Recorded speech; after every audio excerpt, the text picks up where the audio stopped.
Masterclass. Agradecemos su presencia y mi nombre es Griselda Varas. Colaboro en el Sevier como Customer Engagement and Users Analyst Manager. Parte de mis actividades es ofrecer a nuestros clientes contenido de calidad para que puedan sacar el mayor provecho de nuestras plataformas digitales. En este caso vamos a presentar la plataforma de ExpertPath y Monoquery, que son plataformas especializadas en patología. Hoy tenemos el honor de contar con la presencia del doctor Mario Murguía Pérez, un destacado profesional en el campo de la anatomía patológica y la oncología molecular. Con una sólida formación académica, obtuvo su especialidad médica en anatomía patológica en el reconocido Hospital General de México. Continuando con su pasión por la investigación y la oncología, completó una maestría en oncología molecular en la prestigiosa Universidad del Rey Juan Carlos de España. Como conferencista, ha sido invitada a participar en numerosos cursos y congresos, seminarios, compartiendo su experiencia y conocimientos en áreas como patología oncológica, hemapatología, oncología molecular. Su compromiso con la enseñanza y su contribución al desarrollo académico en estas disciplinas médicas lo han convertido en una figura respetada y admirada en el campo de la patología. Antes de continuar con este webinar y dar paso a la excelente presentación del Dr. Murguía, me gustaría asegurarme de que todos estén en la frecuencia correcta. Si usted desea escuchar esta webinar en inglés, necesitaría apretar este icono, que es un icono como de un mundo de interpretación, y seleccionar el idioma inglés. En su defecto, si desea seguir escuchando este webinar en español, usted tendrá que oprimir el mismo icono y seleccionar español. De esta manera, usted escuchará este webinar en el idioma deseado. Asimismo, si usted tiene alguna pregunta o duda en relación a esta presentación, puede oprimir el icono de Q&A, que es preguntas y respuestas. Ahí puede escribir su pregunta y gentilmente contestaremos a las preguntas al finalizar la presentación del Dr. Murguía. Sin más preámbulos, tengo el agrado de presentarles al Dr. Mario Murguía Pérez. Adelante, doctor. Hola, ¿qué tal? Buenos días a todos. Muchas gracias por la invitación.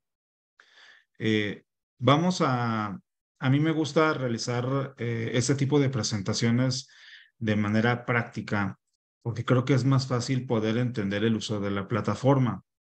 Imagino que varios de ustedes que son usuarios ya permanentes o recientes, nuevos, les han mencionado pues cómo poder cliquear y navegar a través de ambas plataformas, ExpertPath e Monoquery. Sin embargo, cuando tenemos un caso, a veces puede ser complejo el uso de alguna de ellas dos, sobre todo de Monoquery, que nos sirve más para el apoyo diagnóstico de los casos. Voy a comenzar a compartir pantalla.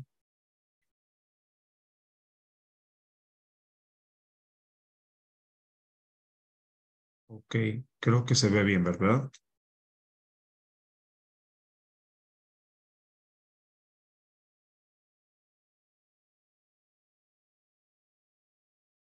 Muy bien. Como ya sabemos, la Casa del Sevier tiene una amplia historia en el campo de la educación y también de la investigación, la difusión del conocimiento médico. Es una empresa muy grande a nivel mundial, en donde todos seguramente alguna vez nos hemos documentado de algún libro o revista de esta casa editorial. Bueno, eso es solamente una introducción. La misión de la empresa es mejorar la provisión de los cuidados en salud, apoyando organizaciones, médicos, enfermeros y otros profesionales, así como pacientes, para la mejor toma de decisiones, que a final de cuentas es lo que va a culminar en el buen llevar del tratamiento del paciente. Esto genera mejores resultados a los pacientes y un cuidado más efectivo. Únicamente hablando de Norteamérica, podemos ver aquí en este mapa pues la amplia gama de usuarios de este tipo de plataformas. los cuales poco a poco se van difundiendo a nivel internacional. Entrando en materia, ¿cuántas veces? Esta es una pregunta que creo que todos nos hemos repetido en alguna ocasión. ¿Cuántas veces nos ha pasado que tenemos un caso que creemos sencillo y la inmunistoquímica que realizamos nos detiene a realizar el diagnóstico?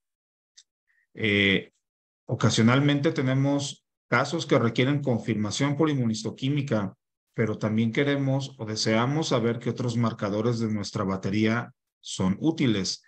Esto obviamente depende del número de anticuerpos que se tenga en cada centro hospitalario. ¿Qué pasa cuando tenemos una inmunomarcación aberrante y eso nos hace dudar de nuestras posibilidades diagnósticas? O que necesitamos información actualizada sobre algún diagnóstico o tema en particular, pero no tenemos tiempo para realizar una búsqueda incesante de artículos en Internet. El médico en la actualidad, si algo necesita es tiempo. Tiempo para abordar un caso, tiempo para realizar un diagnóstico, tiempo para solicitar estudios especiales, tiempo para pedir información a los colegas clínicos. Y muchas veces terminamos nuestra actividad laboral y no culminamos el caso porque necesitamos tiempo para documentarlos. Bueno, estas plataformas, digamos que nos ayudan para poder acelerar o agilizar el abordaje de nuestros casos y un diagnóstico más certero. Vamos a comenzar por ImmunoQuery. ImmunoQuery es una plataforma que proporciona apoyo a los especialistas en anatomía patológica en la elección de los marcadores más adecuados para optimización de los análisis inmunistoquímicos gracias a la evidencia derivada del metaanálisis de evidencia médico-científica. ¿Qué quiere decir esto? Todas las búsquedas que vamos a realizar en la plataforma están sustentadas en evidencia científica, en datos basados en más de 3 billones de casos informados en publicaciones científicas, en más de 2.700 diagnósticos, en información sobre más de 5.500 anticuerpos y sumados hay más de 66,000 combinaciones de anticuerpos. Obviamente nosotros en nuestros centros, dependiendo también la región geográfica en donde nos encontremos, pues vamos a tener acceso a innumerables anticuerpos y otros vamos a tener menos acceso a los mismos. En México, que es el país donde yo radico, son pocos los centros hospitalarios que tienen una batería de inmunistoquímica amplia. Digamos que los centros que más anticuerpos tienen llegan a tener una batería de 200.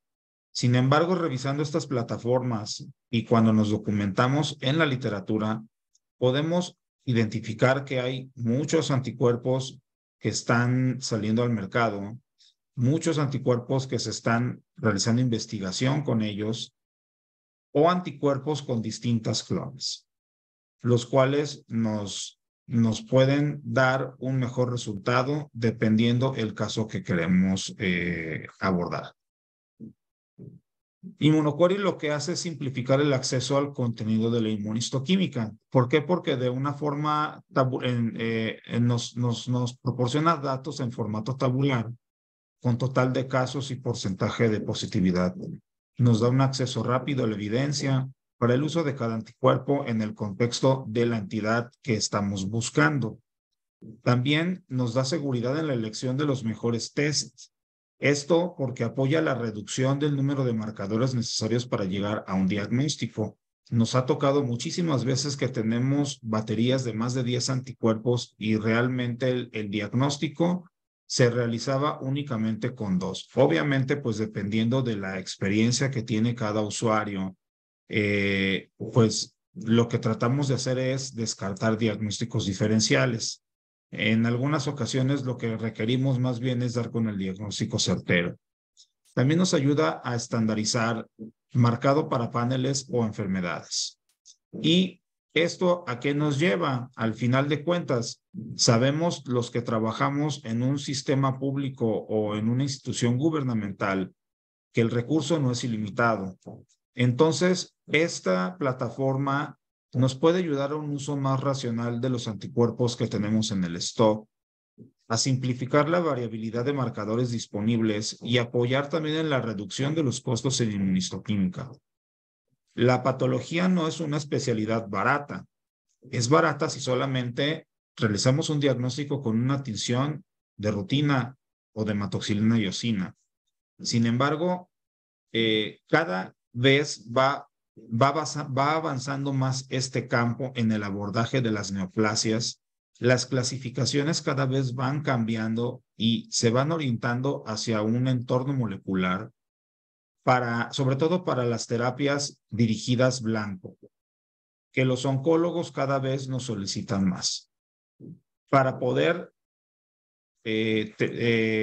otorgar el beneficio de una terapia blanco, tenemos que ser cada vez más exactos en el diagnóstico a emitir. Vamos a presentar esto en casos y vamos a hacerlo de una manera dinámica, presentando los casos en algunas diapositivas y utilizando la plataforma en tiempo real. Bueno, el primer caso se trata de un hombre de 50 años que presentó anemia y se evidenció un tumor testicular de crecimiento progresivo.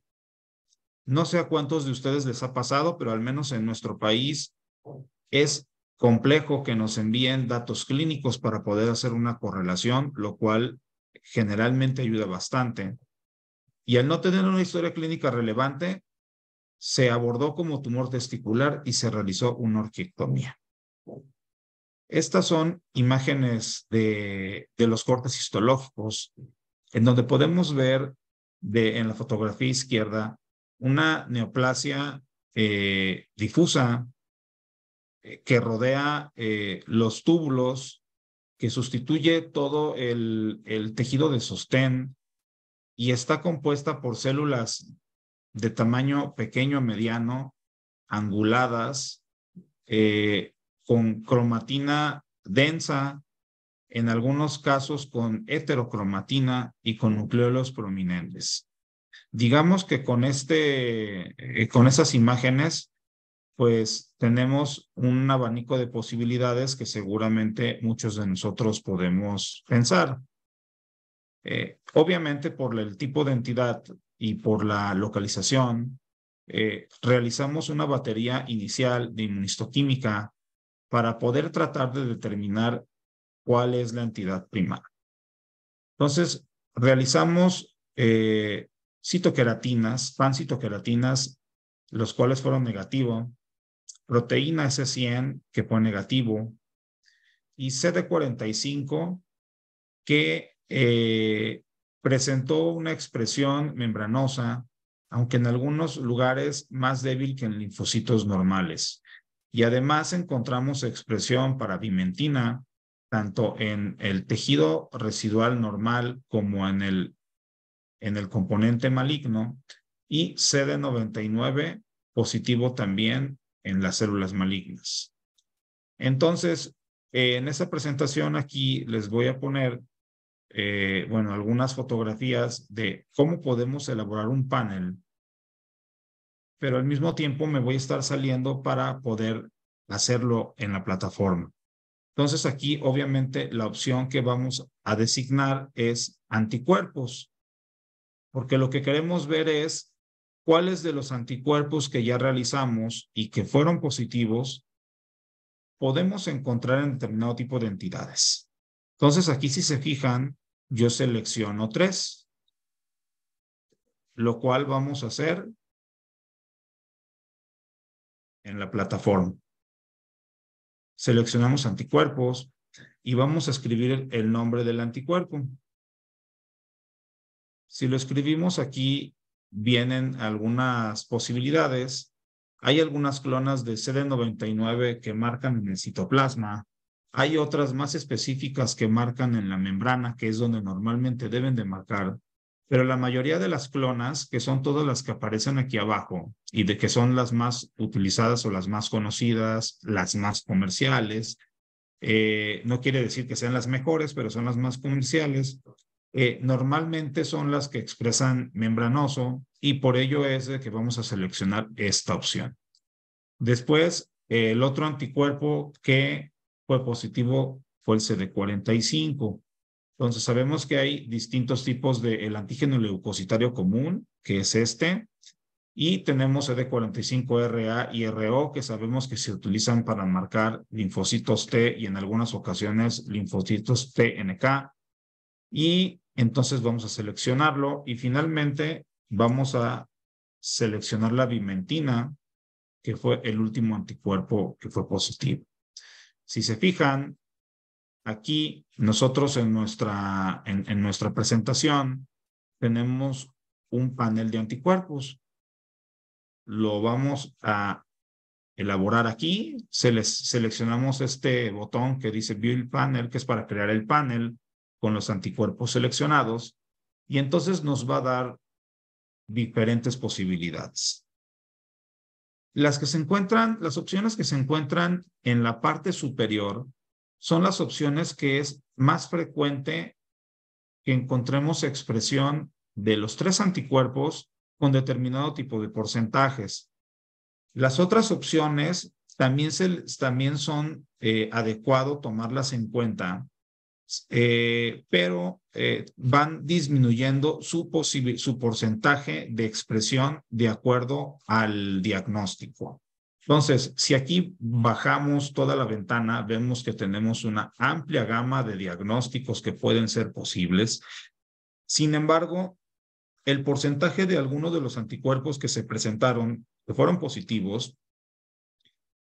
es muy baja o nula la expresión a comparación de los otros 2 acompañantes. Tenemos otras posibilidades donde la expresión de uno de ellos es muy elevada, casi prácticamente del 100%, y las otras son muy bajas. Y aquí también otra de las cosas que nos pueden ayudar bastante es que del lado derecho tenemos algo que se llama número de referencias. Entonces, si nosotros, por ejemplo, vemos que aquí el diagnóstico principal que nos están manejando es que este panel es más posible que se encuentre en una leucemia, podemos dar clic aquí en el número 3 de las referencias y entonces nos va a lanzar en qué se está basando este algoritmo para poder nosotros documentarnos de una manera más rápida y sencilla si se trata de esto o no. Como podemos ver aquí, estas referencias pues no son las más recientes. Sin embargo, siguen teniendo peso para los algoritmos, de tal manera que se siguen utilizando para poder tomarlos en cuenta para hacer el diagnóstico. Así también, si por ejemplo nos vamos al segundo diagnóstico propuesto, vemos que hay referencias que pueden ser más actuales y otras que pueden ir siendo un poco más antiguas. Todas ellas tenemos la opción de que si tenemos el acceso para poder ingresar a estas revistas, podemos enlazarnos directamente a alguna de ellas y las podemos descargar de internet. Aquí nos manda directamente al PubMed y teniendo el acceso, yo puedo ingresar al paper y lo puedo descargar para leerlo o en su caso, solamente tomar en cuenta el algoritmo y posteriormente documentar. Pero bueno, más adelante vamos a ver algunas otras opciones. Yéndonos a nuestro caso, tomando en cuenta estas posibilidades,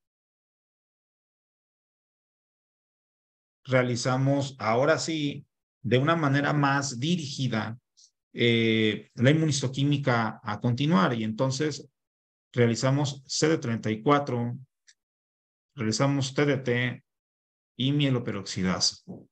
Y entonces con ello elaboramos el diagnóstico de leucemia mieloide aguda. Y ya posteriormente, pasando con el clínico, pues obviamente se le hizo una biopsia de médula ósea, una biopsia hepática.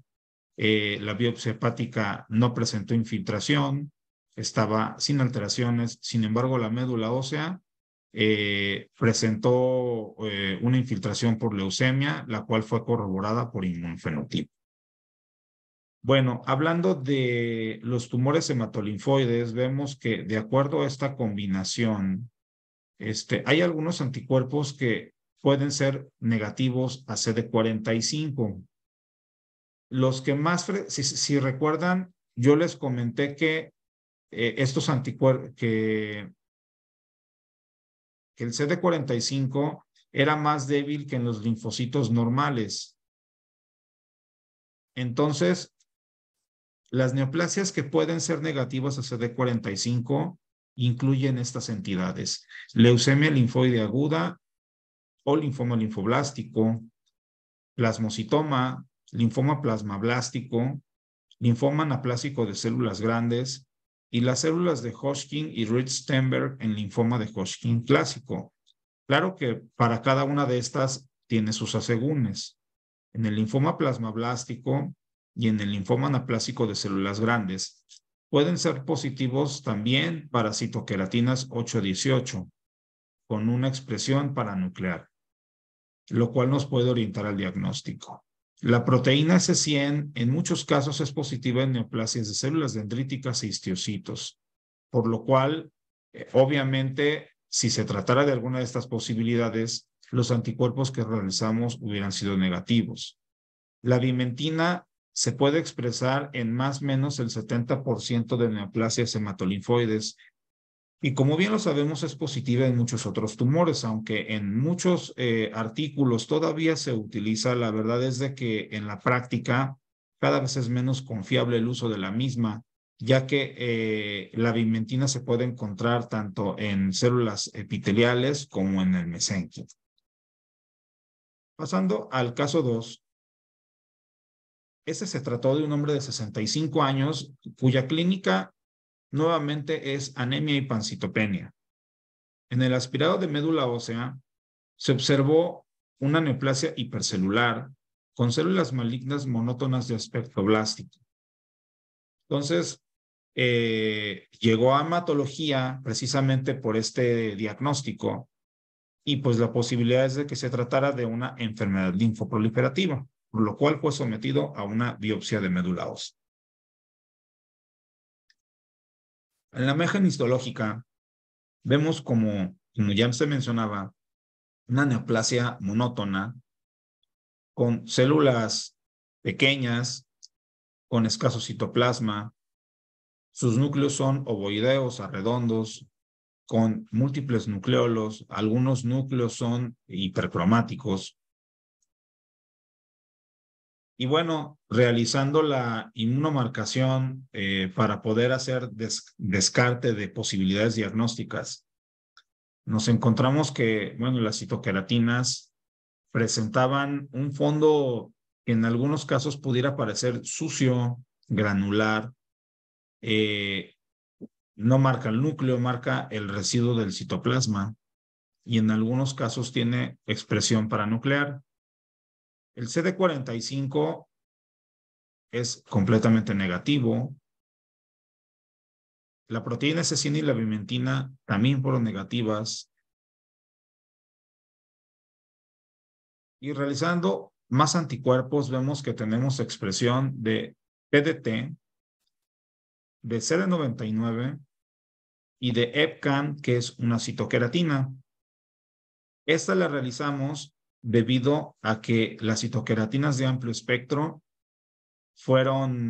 pues presentaban este fondo sucio. Entonces lo que quisimos era confirmar si realmente pudieran ser células epiteliales o no. Entonces aquí estamos pues en un dilema. Es un paciente que tiene pancitopenia, que hematológicamente se está comportando como una enfermedad linfoproliferativa. que nos está expresando TDT y CD99, pero sorprendentemente nos expresa citoqueratinas de manera muy importante.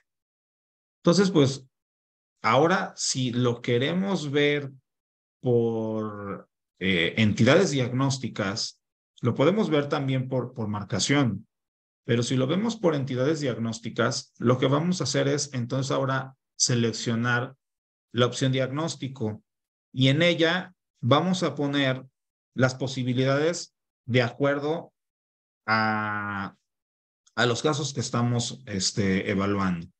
Pues aquí con esto tenemos una expresión bastante importante de CD99. Sabemos que los sarcomas de Ewing o los tumores neuroectodérmicos primitivos pueden infiltrar la médula ósea. Claro que clínicamente tienen otra presentación y ya estarían afectados otros órganos. Pero bueno, tenemos que hacer el abordaje porque nosotros trabajamos con lo que tenemos y yo no sé ustedes en otros países, pero como les vuelvo a repetir, en México la información clínica es limitada. El TDT, tenemos la posibilidad para TDT y tenemos la posibilidad para EPCAM. Entonces, si nos vamos a los diagnósticos, pues mis entidades diagnósticas a evaluar, pues serían estas tres. El sarcoma de Ewing, una leucemia linfoblástica o un linfoma linfoblástico de células B con afección a médula ósea y un carcinoma neuroendocrino. Entonces, si nos vamos a nuestra plataforma, aquí ya nos salimos de este rubro. Tenemos la opción de salvar estos casos. Yo normalmente no lo hago, pero nos vamos al rubro diagnósticos y entonces, como habíamos mencionado, vamos a elegir estas tres opciones.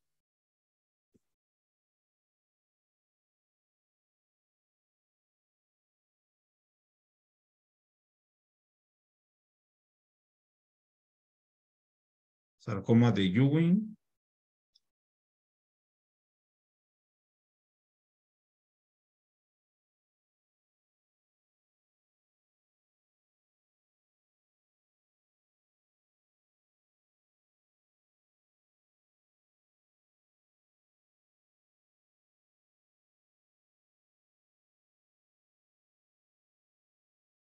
Linfoma leucemia linfoblástico y carcinoma neuroendocrino. Hay muchas opciones de acuerdo al sitio de localización, pero nosotros vamos a escoger el que dice multisitio, porque a final de cuentas no estamos seguros, primero si es un carcinoma neuroendocrino, ¿no? Entonces no vale la pena que seleccione una opción, ya sea por gastroenteropancreático, pulmonar, mama, timo, etcétera, etcétera. Entonces ya seleccionando estas tres opciones, creo el panel.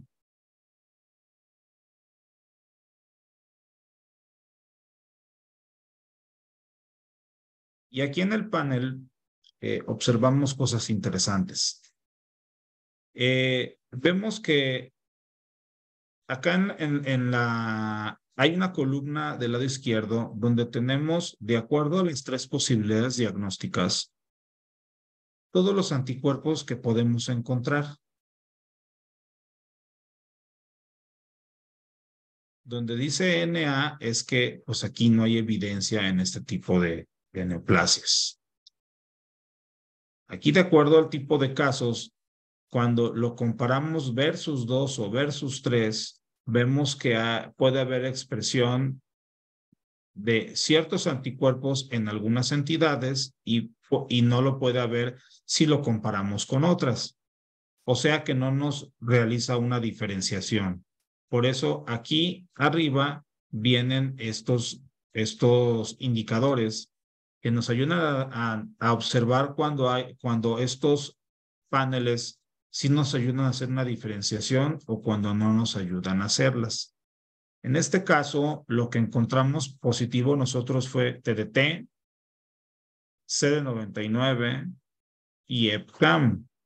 Entonces, podemos bajar para ver si encontramos o si son citoqueratinas las que estamos encontrando expresadas. Y por lo menos vemos que del CD99 y del TDT, pues hay una posibilidad de que el 7% de los carcinomas neuroendocrinos pueden presentar positividad a TDT y que el 80% lo pueden expresar. Vemos que, pues, aunque se presente que en el 52% de los casos de los linfomas linfoblásticos puede haber expresión de estos anticuerpos del C99, pues aquí el indicador nos dice que es neutro, o sea, la verdad es que no nos ayuda. Sin embargo, el TDT vemos que en un elevado porcentaje nos expresa en el linfoma linfoblástico o leucemia linfoblástica. Y en el sarcoma de Ewing vemos que en el 0% de los casos se expresa. Entonces, tenemos una neoplasia que expresa TDT, entonces aquí tenemos dos opciones. ¿Por qué? Porque en esta no nos está expresando. Ahora, si nos vamos al rubro del C99, el C99 nos expresa en el 96% de los casos del sarcoma de Ewing, en el 52% de los casos de las leucemias linfoma linfoblástico y en el 14% de los casos de los carcinomas neuroendocrinos. Entonces, aquí vimos que las citoqueratinas tenían una expresión medio aberrante al principio y bueno, probablemente por aquí no encuentre el EpCAM, seguramente por aquí va a estar. Pero si continuamos con nuestro caso,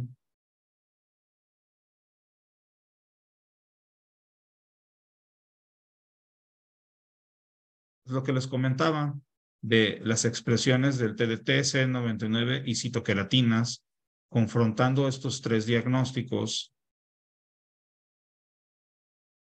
Y bueno, si ya con esto, en este panel, me ayuda a que yo pueda elaborar otro panel secundario,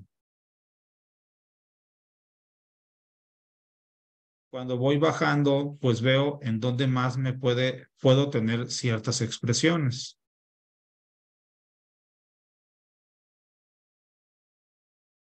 Y entonces aquí vemos que nos encontramos al TTF1, pensando que fuera una metástasis de un carcinoma neuroendocrino, cromogranina, sinaptoficina, que es lo que finalmente nosotros encontramos aquí, y CD56.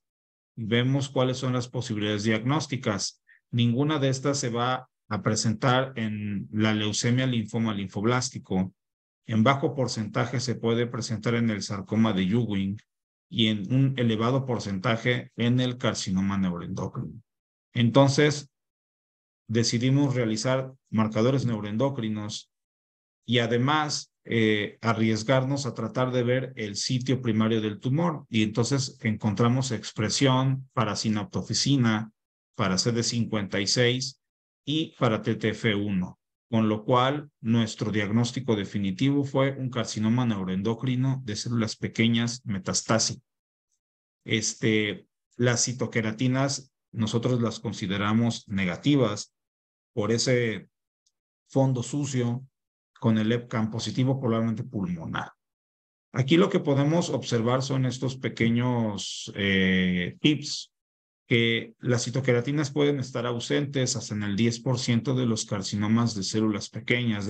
Es más, en mi experiencia es muy común que estén negativas.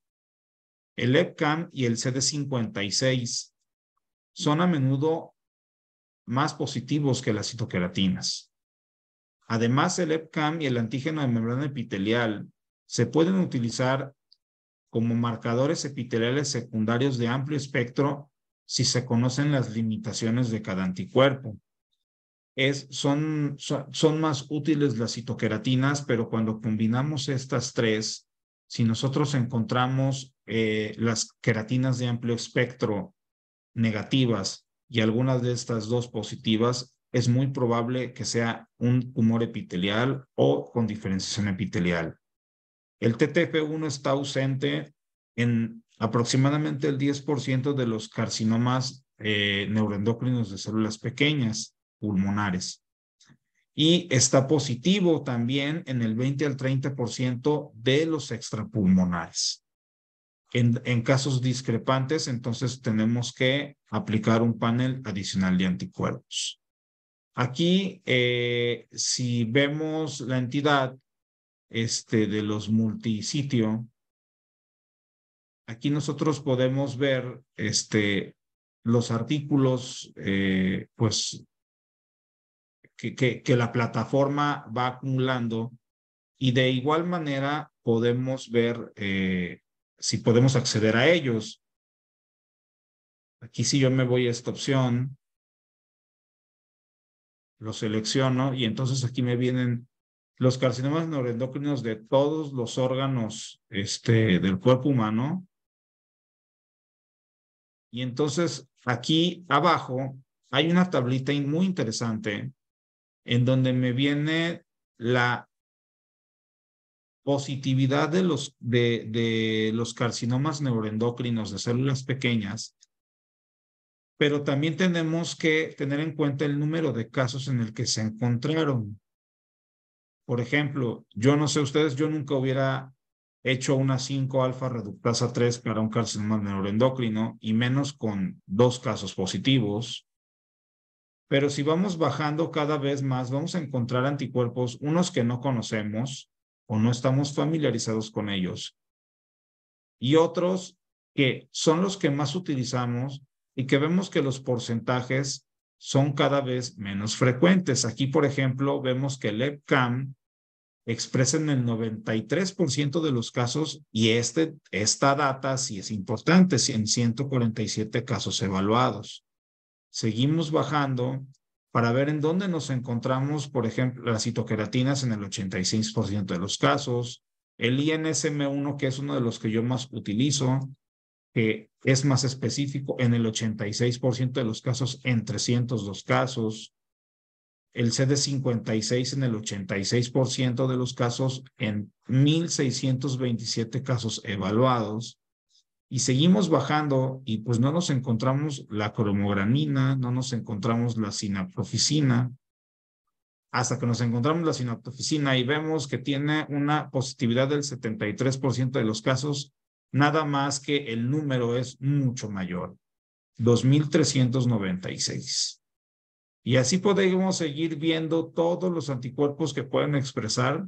Aquí está la cromogranina, que de acuerdo a los algoritmos expresan el 59% de los casos en 2,744 casos. Sabemos que la cromogranina, sobre todo en los tumores gastroenteropancreáticos, nos expresa en gránulos neuroendocrinos, sobre todo del tubo digestivo superior. Cuando ya vamos alejándonos del tubo digestivo, la sinaptofisina se vuelve un aliado más importante. Y bueno, así podemos seguir viendo muchísimos anticuerpos cuyas expresiones podemos encontrarnos. No quiere decir que sean específicos pero lo mismo podemos ver las publicaciones en donde podemos encontrar algunas referencias interesantes, recientes, las cuales se pueden consultar posteriormente.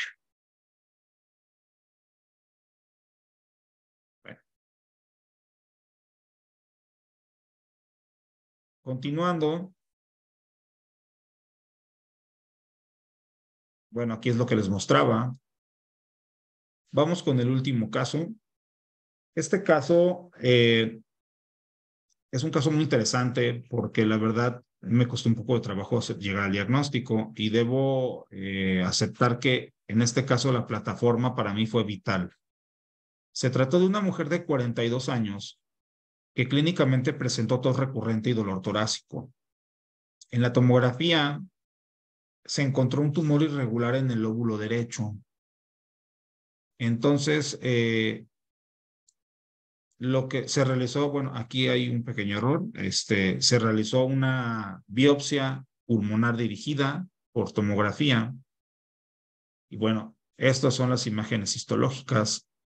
Podemos ver que se trata tenemos tejido pulmonar residual, y tenemos zonas de células malignas que se disponen en un patrón entre sólido, glandular y papilar. Cuando nosotros hacemos la inmunomarcación, vemos que hay expresión del tumor en parasitoqueratina 7 con un control interno positivo, que tenemos negatividad para TTF1 con control interno positivo, que tenemos negatividad para napsina con control interno positivo y que tenemos negatividad para GATA3. Entonces tenemos un tumor que únicamente expresa citoqueratina 7 y es una mujer. ¿Por qué lo marcamos así? La posibilidad de que fuera una neoplasia metastásica mamaria contra un tumor primario pulmonar, pues era muy alta. Sin embargo, ampliando el panel de anticuerpos, vemos que hay expresión de mamaglobina en las células tumorales, expresión de receptores de estrógenos, pero tenemos expresión de PAX8. ¿Qué está haciendo el PAX8 positivo ahí? Y WT1 negativo. Entonces, bueno, aquí, pues, mi panel armar, pues fue este. Pues tengo expresión de mamaglobina, PAX8 y citoqueratina 7. Vamos a hacerlo. Nos vamos al grupo de anticuerpos. Estos los vamos a borrar. Y entonces empezamos con los PACs. Vienen todos los PACs. Entonces vamos a seleccionar PAX8. Voy a ver si estoy correcto. Sí. Vamos a hacerlo igual que en el cuadrito. Citoqueratina 7. Aquí está. Mamaglobina. Aquí está. Y PAX8. Aquí está. Listo. Y entonces, de acuerdo a nuestro, vamos a hacer nuestro panel. Y oh, sorpresa, aunque es un número muy reducido de casos, en el 67% el 67% de los carcinomas endometrioides de ovario expresan mamaglobina. Y para variar, bueno, el carcinoma endometrioide es de los tipos de tumores ováricos que expresan receptores de estrógenos. No sé si recuerden que teníamos el tumor que expresaba receptores de estrógenos. Y en un elevado caso, bueno, pues el carcinoma de ovario expresa citoqueratina 7 y expresa PAX8 en arriba del 80%. Tenemos otras posibilidades diagnósticas como un adenocarcinoma de mama. Bueno, aquí dice que es en hombres, un adenocarcinoma polimorfo de bajo grado de glándula salival, donde el PAX8 pues no pinta para nada ninguna de estas. Carcinoma de mama pues no pinta en mama el PAX8. Y acá vemos también en otros diagnósticos, aquí nos menciona adenocarcinoma endometrioide. Aquí nos está hablando de la posibilidad de carcinoma endometrioide del endometrio, donde aquí sí puede haber un 41% de posibilidades diagnósticas. El adenocarcinoma no es del ovario, bueno, al menos nos expresa que el 0% de los casos no expresa mamaglobina y algunas otras posibilidades que van disminuyendo el porcentaje de acuerdo a la tripleta de anticuerpos a realizar. Continuando con nuestro caso,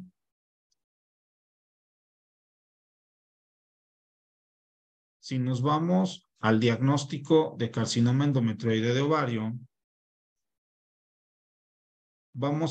aquí señalé estas tres tablitas. Entonces, si nos vamos al rubro de carcinoma endometrioide de ovario, en el botón diagnóstico,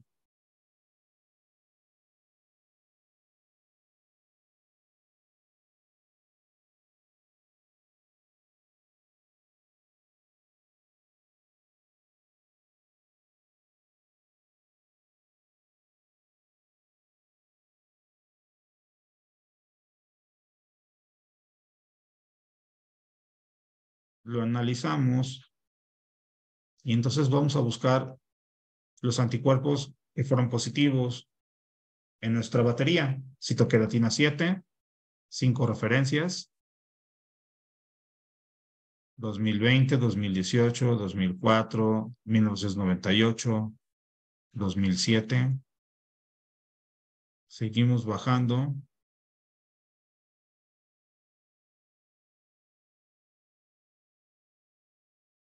PAX 8, 12 referencias, 863 casos. Aquí hay artículos mucho más recientes. El PAX 8 es un anticuerpo, pues, relativamente nuevo y cada vez más utilizado. Y el que nos falta es la mamaglobina, que aquí está en el 67% de los casos. Una referencia. Bueno, pues viendo estos resultados,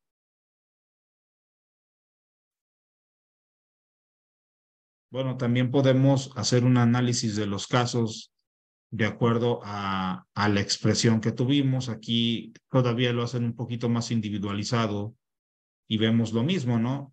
Que tenemos expresión de citoqueratina 7 en 100% de los casos. Tenemos mamaglobina en 100%, en el 67% de los casos, y PAX 8 en el 88%, con un intervalo de confianza. Aquí vienen los intervalos de confianza de estos dos anticuerpos. Y bueno, ¿en qué concluyó el caso? Se le realizó a la paciente una tomografía abdominopélvica donde se encontró un tumor ovárico izquierdo y engrosamiento peritoneal. Fue sometida a la paratomía exploradora, donde se encontró un tumor ovárico de 15 centímetros de diámetro, cuyo diagnóstico correspondió a un carcinoma endometrioide FIGO2.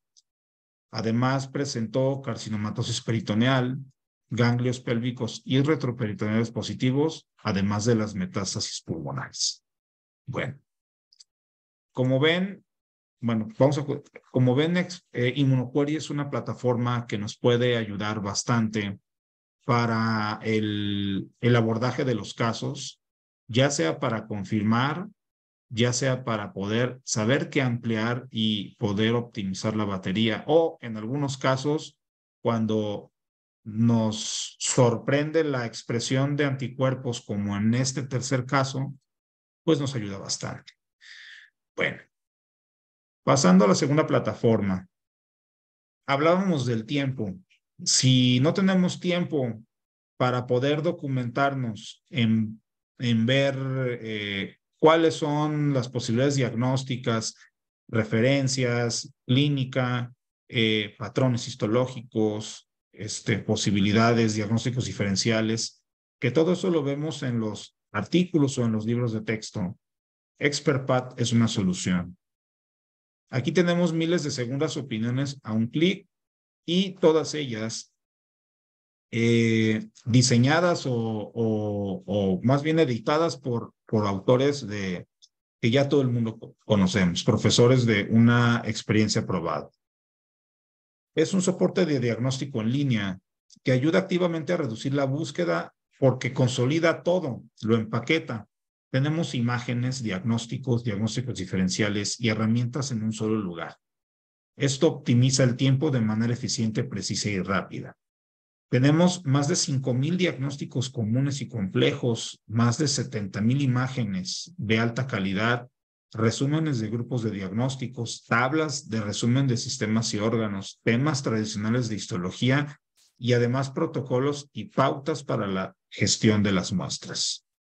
¿Qué hace ExpertPath? ExpertPath es una plataforma que nos brinda un soporte fiable para diagnósticos rápidos y precisos. ¿Por qué? Porque el contenido escrito y elegido está diseñado por especialistas en el área, porque tiene miles de imágenes de fácil acceso, porque tiene recursos avanzados para el diagnóstico diferencial.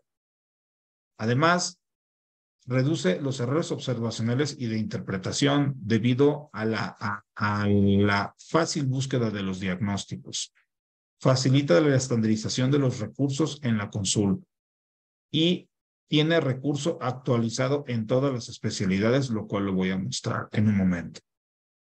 Y además, pues hace más eficiente la atención al paciente porque promueve una mejora en el cuidado al paciente, reduce el tiempo en la búsqueda de la información y además hay una gestión ambulatoria más eficiente y rápida. Cuando entramos a ExpertPath, nos vamos a encontrar con esto, que es mucho mejor verlo en la plataforma.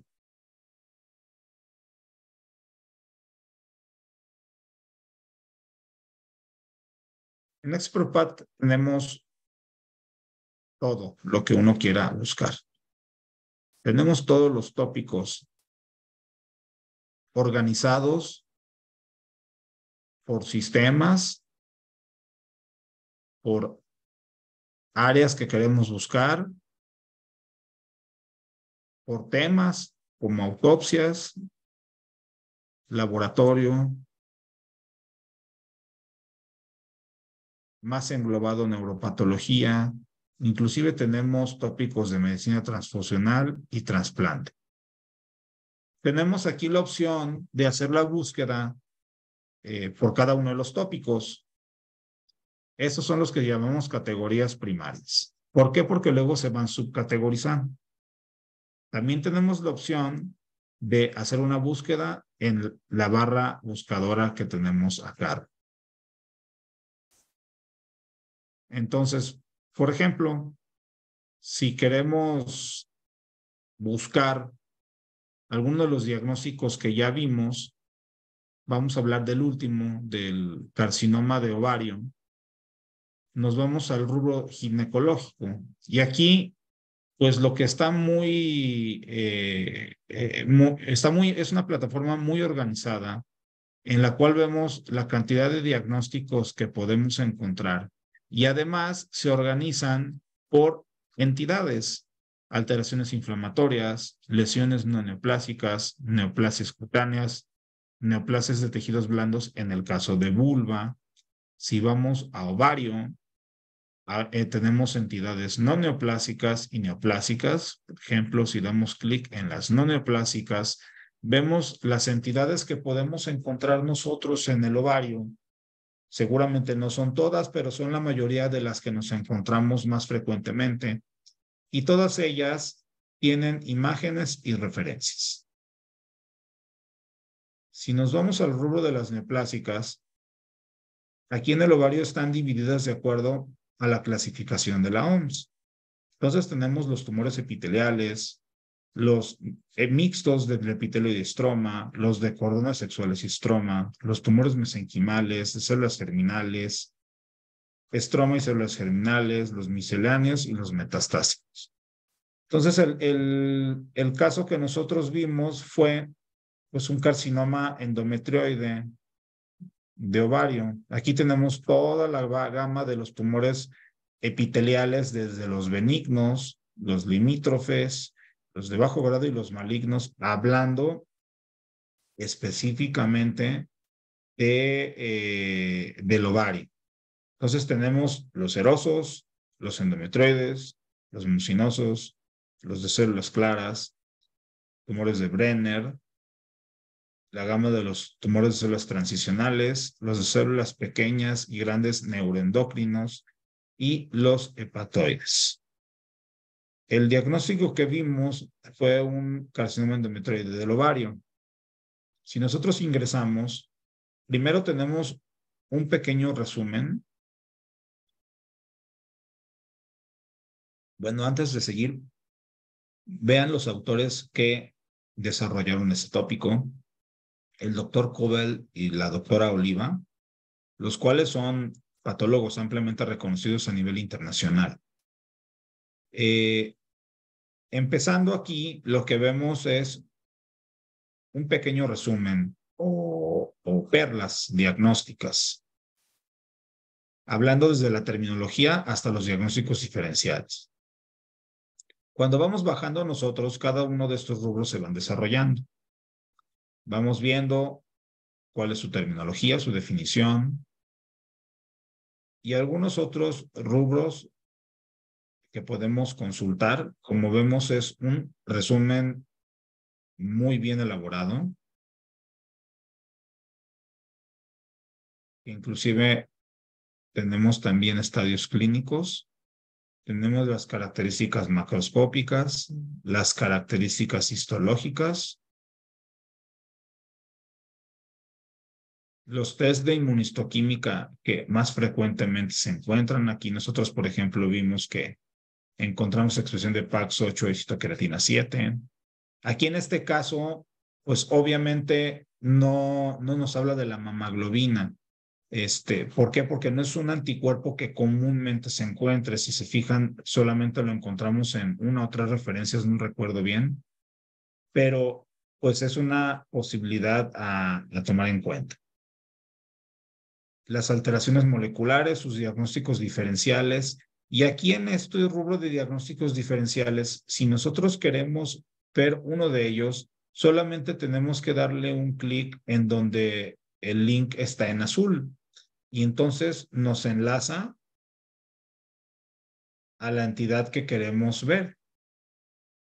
Pero como todavía no acabamos de ver este rubro, lo voy a culminar. Vamos a acabar con el checklist diagnóstico, que es lo que llamamos las perlas de interpretación o los tips de interpretación patológica. Y aquí vienen algunos tips bastante interesantes, desde morfológicos hasta inmunistoquímicos.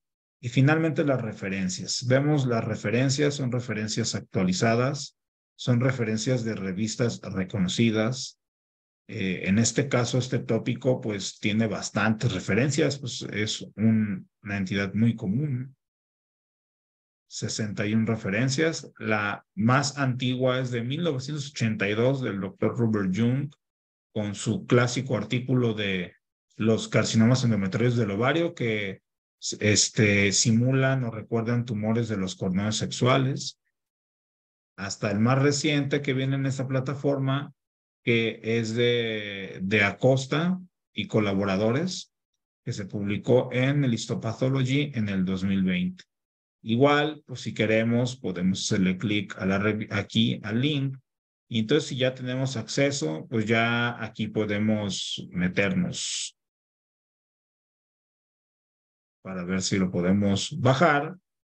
O en la mayoría de los casos, si tiene algún costo, que generalmente, pues, Histopathology es una revista un poquito cerrada, entonces casi no hay acceso de manera libre.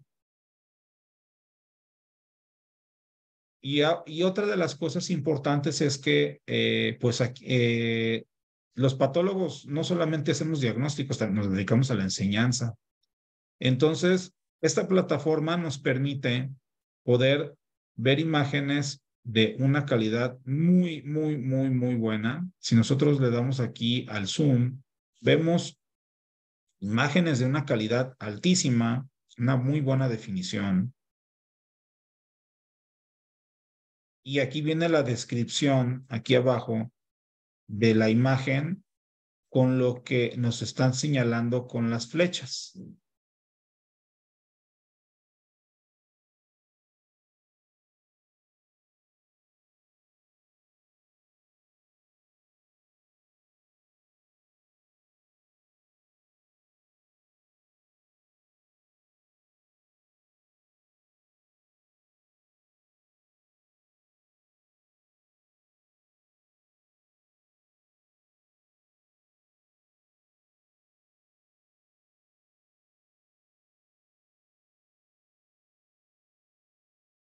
Aquí tenemos las imágenes histológicas y lo mejor es que lo que podemos hacer es, las podemos descargar.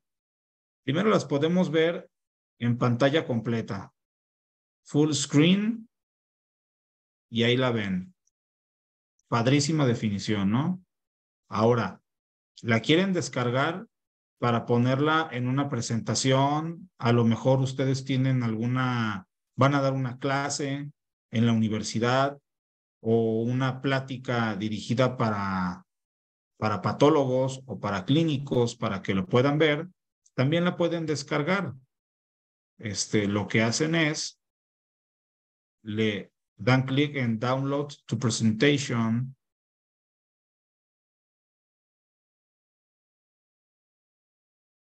Y entonces aquí se guarda. Lo podemos guardar en alguna de nuestras carpetas. Y si abrimos el archivo, ahí está. Y esto lo pueden utilizar para sus presentaciones. Inclusive viene con la descripción.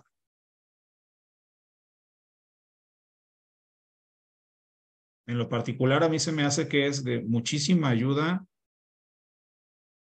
este tipo de herramientas. Vemos todos los patrones que podemos ver aquí. Ahora, siguiendo con ExpertPad, si nos regresamos, sabemos que hay varias entidades que se asocian a síndromes. Aquí también hay un rubro de síndromes de cáncer familiar. Cuando nosotros nos metemos a este tipo de tópicos, además de ver los diagnósticos que se asocian por órganos, aquí vamos al ginecológico, aquí están los tumores de ovario, el abordaje es diferente. ¿Por qué? Porque estamos hablando de síndromes de cáncer familiar. Si nos vamos a los tumores ováricos, nos va a hablar de los síndromes asociados a tumores ováricos. De tal manera que vamos a tener un resumen de estos síndromes, de qué otros órganos podemos encontrarlos y qué tumores están asociados y a qué alteraciones histológicas. Y de igual manera, tenemos las referencias, que son referencias actualizadas, y tenemos el acceso a las imágenes histológicas y macroscópicas. Hay algunos otras, por ejemplo, aquí estoy buscando, ahorita estoy tratando de encontrar uno que tenga una tabla. Si nos vamos a síndromes de cáncer familiar, nos vamos a síndromes, podemos buscar, tenemos todos los síndromes que pueden estar asociados con alteraciones morfológicas, con síndromes clínicos. Vamos a meternos a síndrome de poliposis mixta hereditaria. Y aquí también tenemos, de igual manera, las características. Si queremos ver algún otro, que estoy buscando uno que tenga pueda darnos alguna tabla. A ver, vamos a meternos a neoplasia endocrina múltiple.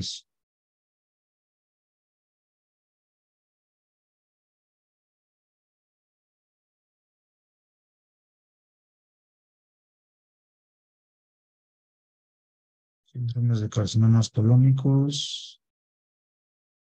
Bueno, aquí vienen algunas imágenes.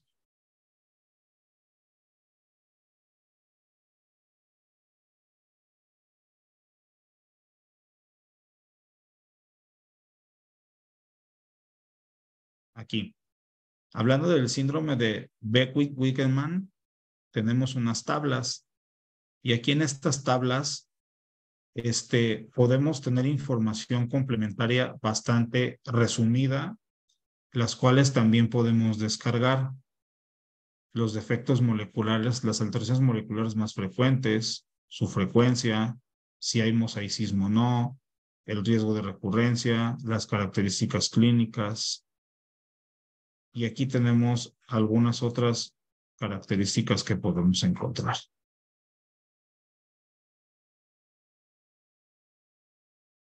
Bueno. Y bueno, aquí lo único que tenemos que hacer es buscar lo que más nos interese y lo vamos a encontrar. Si queremos hacer la búsqueda por la barra, Aquí, por ejemplo, solamente puse mama y entonces yo puedo encontrar, por ejemplo, si quiero ver algo de linfoma anaplásico asociado a implantes, entonces ya aquí ya me puedo meter y ya veo la entidad.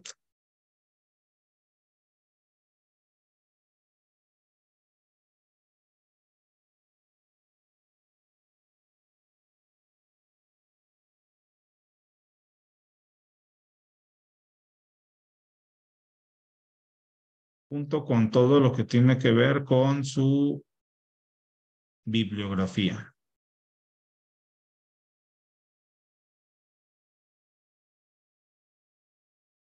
Y bueno, ahora sí que el límite es nuestra curiosidad hasta donde llegue.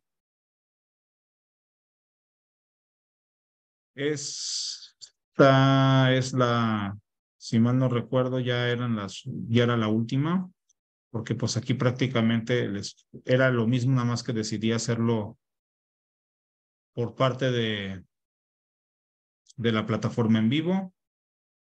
Y bueno, pues es todo lo que tengo para ustedes.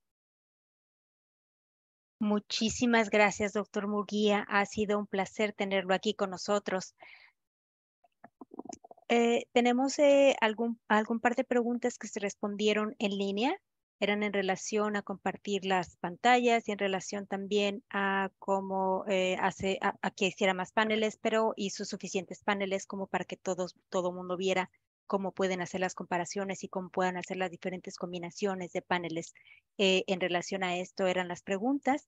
Em, Les agradecemos mucho su asistencia. Esperamos que la información compartida por el doctor y su experiencia en el área de patología les haya servido para ver el potencial de las herramientas de patología de Elsevier. Sí, sin más, muchísimas gracias, doctor. Le agradecemos mucho su tiempo y su Gracias a ustedes. dedicación.